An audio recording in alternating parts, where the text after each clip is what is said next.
Torah tells us in Parshas Vayetzei that Yaakov Avinu sets out on a journey from his family. He's leaving Beersheba. Vayelech Harana. He goes towards Haran. He comes to a place on the road, and he wakes up from the place. He goes to sleep on the stones. He wakes up from the place where he was sleeping. Vayikatz Yaakov Mishnato. Yaakov awakens from his slumber. But says about this verse, Rabbi Yochanan teaches, don't read it Mishnato, Elami Mishnaso. That Yaakov woke up from his Torah studies. Yaakov was studying Torah even while he was sleeping. And about this, we have the concept that a tzaddik, even while the tzaddik is sleeping, the tzaddik is studying Torah. They used to say about the Rebbe Rebunam that he would never sleep. He slept 2 hours a night, but even then he was just dozing off. And they say that while he was so to speak sleeping, Rabbi Yitzchak Varka and the Kotzker Rebbe who were his Talmidim, they used to stay at his side and they would read from the Zohar and from the Midrash the whole time. And then when they would see that the Rebbe would doze off, get really sleeping, they thought he was really sleeping, they would stop so the Rebbe could get at least some solid moments of sleeping. And immediately, whenever they stopped, the Rebunam would wake up and start reciting the verses from exactly the place where they stopped, without missing a beat. So we see even a tzaddik, while they're sleeping, is still studying Torah. And to me, obviously, this story I don't think can be understood literally because it's just physically impossible. To me, the message is that a tzaddik maximizes every moment, that even while they're sleeping for the purpose of studying Torah, and when they're awake, they're using every second possible. They're not wasting their time on nonsense, and they're using their time possible for the purpose and the study of Torah. Every second of the day is geared towards maximizing Torah study. So there's another classic midrash on Parshas Vayetzei that refers to a tzaddik not sleeping in order to study Torah, because it says in the parasha that when Yaakov sets out on his journey, that it says Vayifka b'makom hahu vayoen sham, and he slept there. And so, what does that mean? That Yaakov came to that place, and Vayishkav b'makom hahu, that he lay down in that place. Rashi says in that place he lay down. In that place he lay down. But the whole 14 years prior to this, where he had stopped and spent time studying Torah in yeshiva, Shem ve'ever, there he had never slept. The whole time he was in the yeshiva, he wasn't sleeping. Why does Rashi have to say this interpretation that Yaakov Avinu didn't sleep for the 14 years he was in yeshiva, Shem ve'ever? Because and the Gemara Megillah, Gemara Megillah makes this point in Tezayim Amabez and Yudzayin Amad Aleph. The Gemara goes through the chronology of Yaakov's life, and it notices that there are 14 years unaccounted for. And so the Gemara also notices that Yosef HaTzadik was away from his father Yaakov for 22 years, and this corresponds to the 22 years that Yaakov Avinu was away from his parents and didn't honor them with the mitzvah of kibud aveim. He didn't write, he didn't call.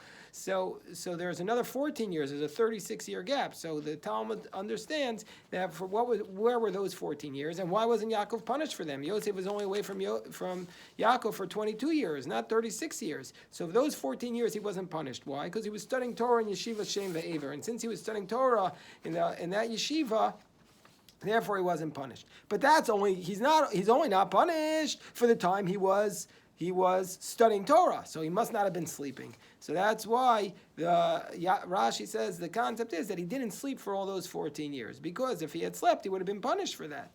So we see from here, for those 14 years, Yaakov was studying in the yeshiva of Shem ve'ever, and he wasn't punished for that, for not fulfilling the mitzvah of kibbud avayim.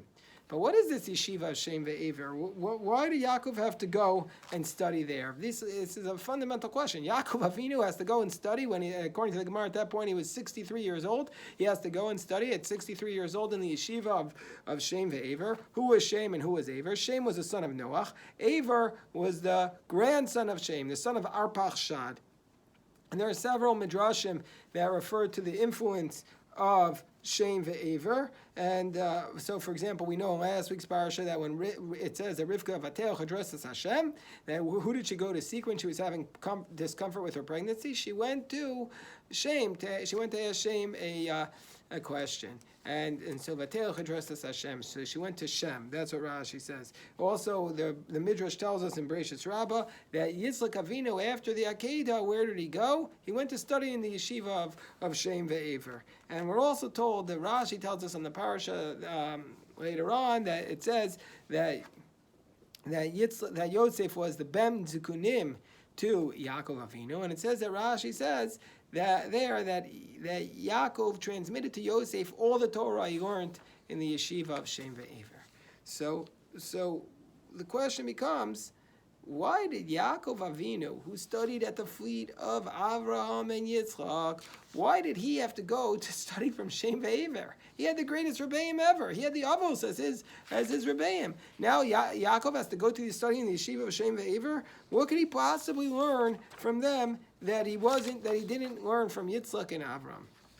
So Rav Yaakov Kamenetsky, Zecher Tzaddik Levracha, addresses this question in his classic work, the Emes Yaakov, and Rav Yaakov Kamenetsky, his basic mahalach is to say as follows, that he said, yes, that Yaakov Avinu, when he was studying in the yeshiva of Shem Ve'ever, who did he learn from? He learned, when he was studying in the yeshiva with Avram and Yitzchak, he was learning from them the Torah in its purest sense, that this was a place that was inoculated from outside influences, and they were studying Torah on a very, very high and pure level, and they were, every day they were going deeper and deeper in the purity of Torah thought. But now what was Yaakov Avinu doing? He was going out into the world. He was going to live with Lavan. Who's Lavan? Lavan was a whole community that allowed a deception of Yaakov. That Yaakov wanted to marry Rachel, instead he married Leah. It was a whole community built on fraud, built on lies. So Yaakov, to be prepared for that, the Torah that he learned in the Beis Medrash of Avram Yitzchak wasn't enough. That Torah was focused on people who were pure. But now he had to learn to a Torah how to deal with the world, the people, the wicked forces of the world, the people in the world who were not pure. Well, for that he had to go to the Torah of Shem. Who is Shem? Who is the yeshiva of Shem Ve'ever? Shem was the son of Noach. Shem was not just a survivor of the flood. He was a survivor of the wicked forces of the generation of Noach. He was a survivor of the Mabul of that generation. So it says Rabbi Yaakov Kamenetsky that only Shem and Aver, two men who was Aver? Aver was a survivor of the Dor HaFlaga, the generation of dispersion that tried to build the Tower of Babel to rebel against God. So only Shem and Aver, who were uniquely able to withstand the negative influences of their generations, only they were able to teach Yaakov the Torah necessary to survive spiritually in the wicked environment of Lavan. Lavan was wicked, and Yaakov needed to absorb from Shem Ve'ever this lesson of how to live amongst wicked forces and still be able to walk a path of spiritual purity. So according to Rav Yaakov Kamenetsky, the reason why Yaakov needed to stop in this yeshiva of Shem Ve'ever was to learn a fundamental spiritual lesson that he was unable to learn from his own family, how to survive amongst the wicked people of the world. So according to Rav Yaakov Kamenetsky, Yaakov's sojourn in the yeshiva was meant to teach him values that he cannot acquire in his own house. So that's his conclusion. His conclusion is that it was necessary to teach Yaakov how to live amongst wicked people. But I also wanted to suggest that there's possibly another reason, another lesson he had to learn from this yeshiva of Shem Ve'ever. Yaakov had spent his whole life living under the shadow of the covenant that his father and grandfather had made with Hashem. And the overarching principle of their teaching was that Hashem had selected Avram's tribe to be the great nation of the world. It was a message of particularism. It was a message that Avram's tribe had a special responsibility to influence the world. But now that Yaakov was traveling out to see the world that he himself was ignorant of, his own father Yitzchak had never left Canaan. Before Yaakov could go on the path to serve Hashem and to influence others in the path of Hashem, he needed to learn, as he's leaving Canaan, he needed to learn a message that was more universal. He needed to learn a message of universalism. He needed to learn a message about the values of other families and other tribes. So the yeshiva of Shem Ve'ever represented a different type of yeshiva than the one Yaakov had grown up in. It was not dedicated to Avram's message, but to the message of Shem Ve'ever. Shem and Aver had shown us in a different path to Hashem. Their Their path did not emphasize that Avram's tribe was the focus of the world. It focused on all the nations of the world being children of God. It was a message that spoke about God's relationship with the entire world. It's a powerful spiritual message that Yaakov Avinu needed to stop and spend time in yeshiva in order to grow spiritually and learn anew about how to interact with the world in the best manner possible. The Talmud tells us in Maseches Yoma, Chav Chesem Beis, that wherever the Jewish people lived, our ancestors established yeshivot to help them remain rooted in the teachings of tradition while navigating the tricky situations of the present. As a yeshiva is a place where people study Torah so that they can learn from the Torah how we address the most fundamental questions of life. Questions like, why are we here? What are our values? What we should be doing with our limited time on earth?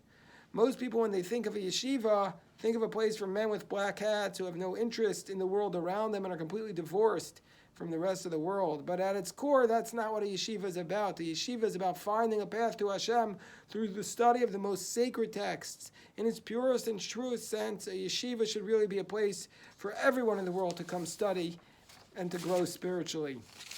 Yaakov went to study yeshivas. When Yaakov went to study in yeshivas Shem Ve'aver at a low point in his life, he was forced to run away from home. He was penniless, without direction. He was bereft spiritually. He needed a new path. Before he could set out to build his own tribe, he needed to stop and evaluate himself and discover who he was in his core. For that, he needed to spend time studying in a yeshiva. This speaks to the power of a yeshiva and what it can do for a person. It can prepare somebody for the world. It can reinforce a message of universal values and teach somebody how to impact the world. It can help us find light in our life. Now, most yeshivas in the world right now don't fit that bill. They don't fit the image of a place to interact and respect the world around us. Most are only open to men of a certain ilk.